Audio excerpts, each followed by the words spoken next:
Très ravi, Madame, Messieurs, de vous retrouver dans le cadre de cette émission Vers Info. Comme vous le savez, c'est votre magazine des questions environnementales et de développement durable, une production qui vous permet d'entrer en contact avec l'actualité environnementale dans la République démocratique du Congo ou ailleurs à travers le monde. Le 22 avril de chaque année, le monde célèbre la Journée internationale de la Terre. La Terre, notre mère nourricière, est en train d'être blessée chaque jour. Ce sont les propos du géologue Eric Kisonga que nous avons interrogé en marge de la célébration de la Journée internationale de la Terre qui est axée en cette année 2025 sur le thème « Notre pouvoir, notre planète ». Je vous invite de suivre l'interview que nous avons réalisée avec Eric Kisonga dans le cadre bien sûr de cette Journée internationale de la Terre qui est notre mère nourricière. Suivez.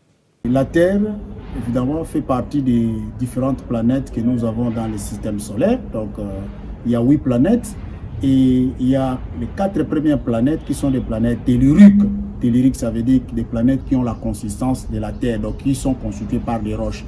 Il y a la planète Mercure, il y a la planète Vénus, il y a la planète Terre et puis il y a la planète Mars. Ce sont les 4 premières.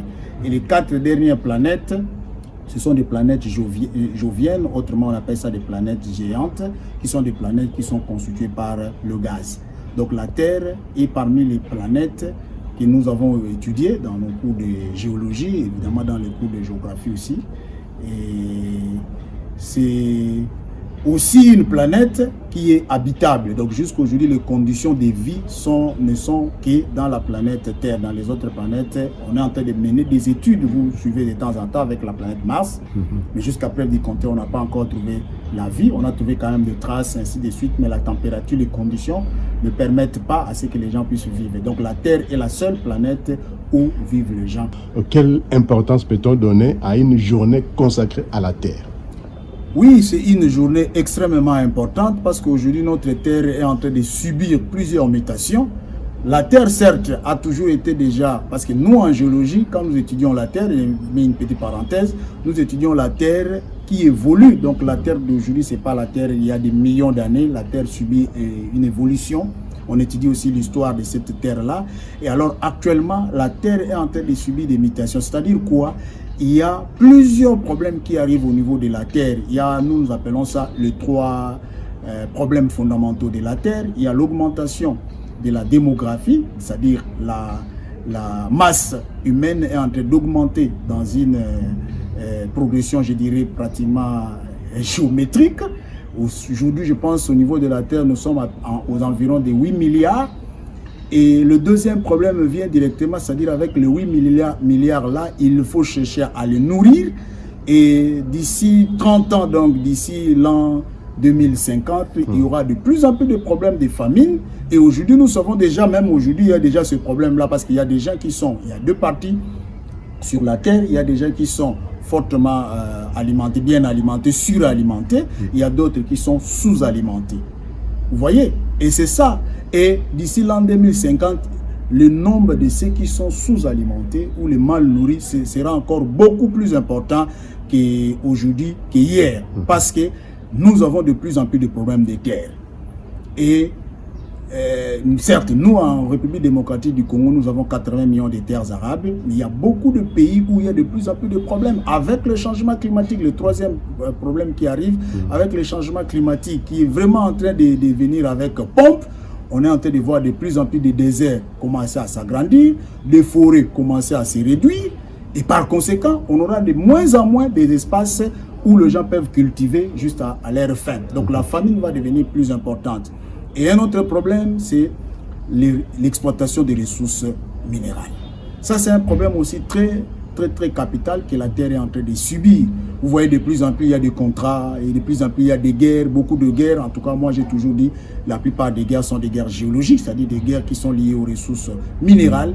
Et il faut des exploitations rationnelles, mais malheureusement, les gens, nous sommes dans le monde des capitalistes, même ceux qui se disent être des socialistes ou des communistes, il y a toujours un capitalisme en eux. On cherche toujours à tirer le maximum de profit dans tout ce qu'on fait. Donc une entreprise qui devait exploiter d'une manière rationnelle, mais les entreprises sont en train d'exploiter d'une manière exponentielle les ressources et par conséquent, les ressources vont aussi petit à petit en train de s'épuiser. Donc, d'ici 50 ans, il y aura plusieurs ressources à travers beaucoup de pays qui vont disparaître ou bien qui vont s'épuiser. Certes, les gens vont dire, mais on a déjà parlé plusieurs fois de pétrole qui va s'épuiser. Évidemment, il y a des gisements qui s'épuisent, mais heureusement, il y a d'autres qu'on est en train de trouver, mais qui vont s'épuiser parce que les ressources minières ou les ressources minérales, ce sont des ressources non renouvelables.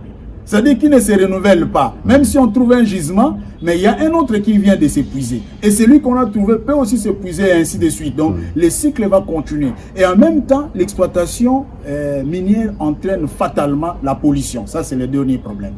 La dégradation de l'environnement, la dégradation de l'écosystème est vraiment accentuée d'une manière aussi exponentielle. Nous voyons aujourd'hui, par exemple, beaucoup de pays veulent devenir des pays industrialisés. Or, devenir un pays industrialisé, c'est créer des industries. Créer des industries, ça veut dire quelque part polluer. Certes, il y a des industries qui font des efforts pour réduire tant soit peu la pollution, mais la pollution, zéro n'existe pas. Elle est toujours là et elle continuera toujours à exister. Par conséquent, il y a dégradation du capital naturel, donc de l'environnement, avec tout ce que nous faisons, ainsi de suite. De plus en plus, il y a de fortes pluies. De moins en moins, de l'autre côté, il n'y a pas de pluie. Donc, le monde est en train de subir tout ça et la Terre connaît ce genre de blessures, on peut dire. Alors, les Nations Unies, à chaque célébration, adoptent un thème et le thème pour cette année 2025, c'est « Notre pouvoir, notre planète ». Ça vous dit quoi? Bon, je peux comprendre ça de plusieurs sens. Notre pouvoir, notre planète, ça veut dire que c'est nous qui décidons. Nous sommes des décideurs sur notre avenir. Nous sommes des décideurs sur ce qui peut arriver demain à la Terre. Moi, j'ai toujours dit, bon, ça c'est juste pour blaguer, hein. J'ai toujours dit, la fin du monde peut être accentuée par l'homme. C'est-à-dire, avec tout ce que nous sommes en train de faire aujourd'hui, la technologie est tellement en train de se développer, les gens cherchent à approfondir leurs recherches et nous allons un jour risquer de détruire cette planète Terre à cause de ce que nous faisons. C'est comme ça que nous avons le pouvoir de stopper, nous avons le pouvoir de freiner. Mais malheureusement, avec les différentes COP ceci, COP cela, toutes les résolutions, bonnes soient-elles, mais malheureusement, ce sont des résolutions qui restent de lettres mortes. Même quand on dit que cette année, les Nations Unies a pris un thème très intéressant, mais vous allez voir que ça ne fera rien parce qu'il y a des gens, bon, je ne dirais pas de fous, mais il y a certains dirigeants qui se comportent un peu comme des sans-foutistes. Ils prennent des décisions contraires à certaines décisions qui ont été prises avant eux. Et par conséquent, ce sont des décisions qui peuvent être destructives du point de vue de l'environnement. Donc c'est à nous de prendre des décisions aujourd'hui. L'homme, évidemment, quand je parle de l'homme, je vois plus des décideurs. Nous avons, je pense, les G8, les pays les plus industriels, les 8 pays les plus industriels, il y a les G20, ainsi de suite. Et ce sont ces pays-là qui sont les plus grands pollueurs. Malheureusement, nous autres, nous sommes en train de subir. Certes, nous voulons aussi, nous, devenir des pays industrialisés, aller de l'avant, devenir des pays développés, mais il y a beaucoup de gens qui polluent. Il y a la Chine, il y a les États-Unis d'Amérique, donc c'est plus à ces dirigeants de ces pays-là de prendre des décisions, et je pense que s'ils prennent des décisions, évidemment l'Europe aussi, avec l'Allemagne, ainsi de suite, les choses peuvent évoluer dans le bon sens. Donc c'est un bon thème, mais j'approuve, j'apprécie, mais le problème c'est que il faut l'applicabilité de tout ce qu'on va décider dans cette journée d'aujourd'hui à travers le monde. Comment peut-on arriver aujourd'hui à trouver des solutions pour que cette terre, qui est notre mère nourricière, puisse se porter bien, puisse être en bonne santé? La première des choses, il faut une exploitation rationnelle, parce que nous parlons de métaux. Je vais vraiment rester dans les conclusions par rapport à l'exploitation de métaux. Il faut une exploitation rationnelle. L'exploitation rationnelle veut dire quoi? C'est-à-dire, quand on exploite, il faut penser aux générations futures. On a des gisements. Un gisement peut être un gisement de 100 ans, d'une exploitation de 100 ans, mais vous allez voir que la société, chaque année, augmente la productivité. Et un gisement qui devait être exploité en 100 ans, peut-être ça sera exploité en moins de temps. Bon, on peut bien comprendre, dans beaucoup de pays, il y a aussi des lois qui changent de temps en temps. Ça aussi, ça peut être un problème. Mais moi, je pense d'abord, ce qui est très nécessaire, c'est une exploitation rationnelle. Exploitation rationnelle veut dire penser aux générations futures. Ça veut dire créer des infrastructures qui peuvent bénéficier aux populations qui viendront plus tard. Parce qu'aujourd'hui, j'avais déjà dit ici, l'exploitation minière entraîne fatalement la pollution. On est en train de polluer aujourd'hui, mais il y a les mines, je prends le cas de notre pays, les mines de la RDC n'appartiennent pas à nous seuls. Ça appartient aussi aux générations qui viendront après nous.